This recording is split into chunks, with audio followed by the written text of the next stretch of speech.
Mesdames et messieurs, toujours dans le domaine de l'espouf intellectuelle, sur quelle base les chiffres annoncés dans le diagnostic par le Premier ministre Ousmane Sonko sont-ils vrais?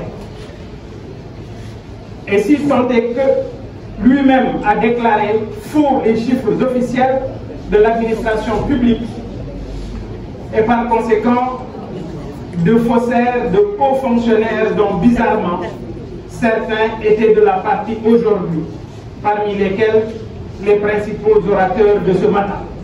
Je vais y revenir. Sachant que la Cour suprême n'a pas encore validé les chiffres officiels de l'état des lieux, donc encore de l'arnaque. Une vision désarçonnée et décalée par rapport aux besoins réels du pays.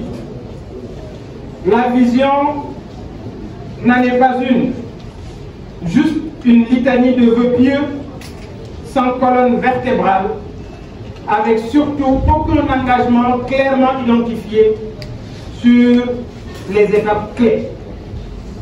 J'ai noté beaucoup de pétitions, de principes et de belles déclarations du genre « il n'y a qu'à, faut qu'on, il n'y a qu'à faire ceci, il faut qu'on fasse cela, etc.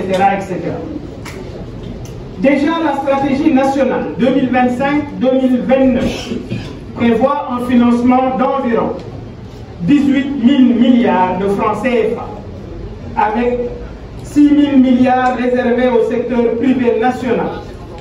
Ce secteur privé national, pas forcément sénégalais.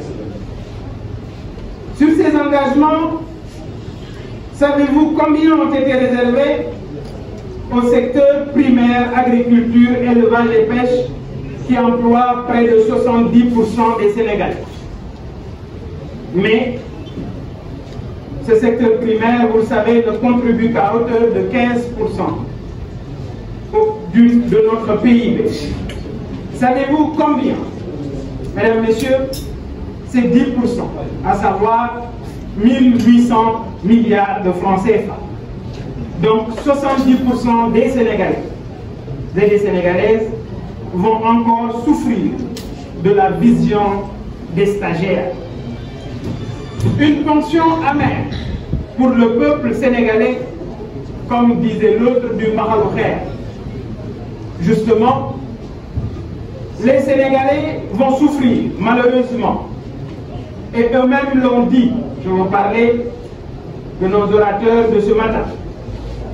Les différentes autorités ont elles-mêmes dit et proclamé officiellement la fin des subventions dans le secteur de l'énergie.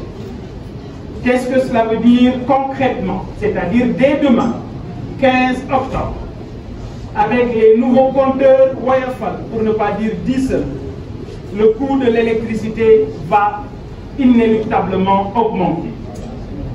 À côté de l'électricité, mes chers amis, l'eau aussi va augmenter. Et ceci a été confirmé officiellement dans le journal L'Enquête, dans sa livraison du 5 octobre dernier, En effet, le DG Maguette Niang a dit ceci. Les nouvelles autorités ont validé la hausse du prix de l'eau.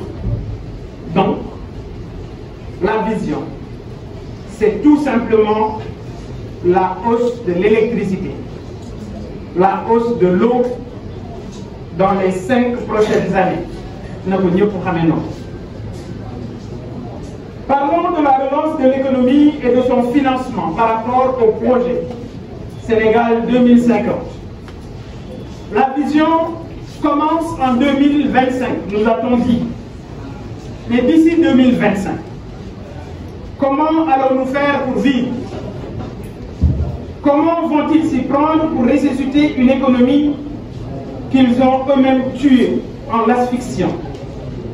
Regardez actuellement toutes les vidéos qui circulent au niveau des marchés, vides, sans clients, frappés de sinistrose actuelle. Qui a arrêté la commande publique et fermé le trésor public? C'est une question. Qui a arrêté tous les chantiers de BTP dans la capitale et dans certaines zones du pays? Comment vont-ils financer cette vision de Sénégal 2050? Eh bien, je vous le dis, de la dette, encore de la dette. Le président Diomaye et le Premier ministre Ousmane Sonko ont en effet validé en Conseil des ministres le 12 juin dernier les budgets pour les 3 prochaines années. Et dans ce document, ils disent clairement qu'ils vont emprunter 8 800 milliards de francs CFA, dont 6 400 serviront à rembourser la dette. Donc, pas de stratégie de financement. Parlons de bonne gouvernance. Mesdames, Messieurs, apparemment, ce qui nous a été présenté aujourd'hui, sous les traits d'une vision, serait enraciné dans la bonne gouvernance.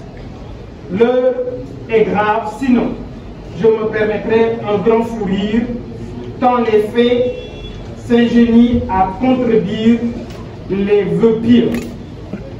Sinon, avez-vous entendu parler de l'affaire Azer, défrayant la chronique et si grave à tout point de vue?